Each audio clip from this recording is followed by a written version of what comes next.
বন্ধুরা আপনারা পালগা মুরগুড়ার মাঠের কিছু দৃশ্য দেখুন, যে আজকে মাঠটা কতটা ফাঁকা ফাঁকা আছে, এরপর কালকে লোকে কতটা ভিড় হয়। এই যে আখড়াটা আপনার দেখুন, আজকে মাঠটার পরিস্থিতি দেখুন আর কালকে আপনারা দেখবেন।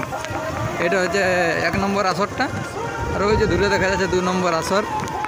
ওইটা কমিটির বুথ, পালগা মাঠের গেটে প্রবেশ পুরো মানে কাড়া লড়ার মতন সেফটি করে করা আছে। এই যে মাঠে আজ বাইক ঘুরে বলছে বলে দেবো আমি আপনার একটা অ্যাডভার্টাইজ মানে মুরগ যে বিক্রি করে হাইব্রিড মুরগ, তার সাথে একটা দেখা হয়ে গেল, তোমার মুখ থেকে শুনে নিয়েছি। তাহলে আপনি কাল কী করতে আসবেন এই মেলা? মুরগা বিক্রি করতে আসবে। মুরগা বিক্রি করতে? তো আপনার কাছে কত কত দামি মুরগা থাকবে?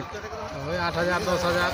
10,000 সর্বনিম্ন? 3,000 নিচে নাই। 3,000-এর নিচে কটা মুরগা নাই? না না। তো আপনার নাম পরিচয় একটু বলে দাও, দর্শকের বুঝতে আরো সুবিধা হবে। আমার নাম বিমল মাহাতো, গ্রাম কুসুমগড়িয়া, থানা হুরা।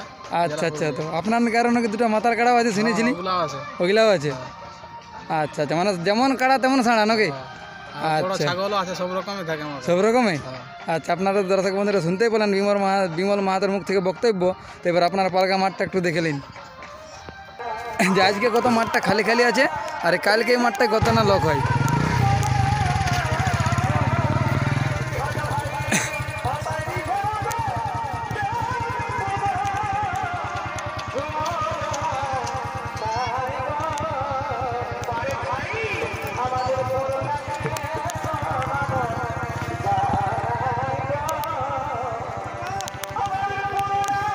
এই যে এটা একটা বড় হোটেল, খাবারের ব্যবস্থা থাকিবে।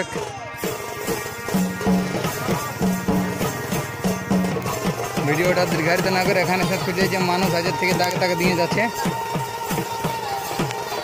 এইটা রাস্তা, এই রাস্তার মাঝে কোনো বন্ধু মুরগ টুরুগ বাঁধিবেন না, এটা রাস্তা থাই গেল এদিকে যাবার। নমস্কার, আর এই চ্যালেঞ্জে নতুন হয়ে থাকলে চ্যানেলটি সাবস্ক্রাইব করে সঙ্গে থাকবেন।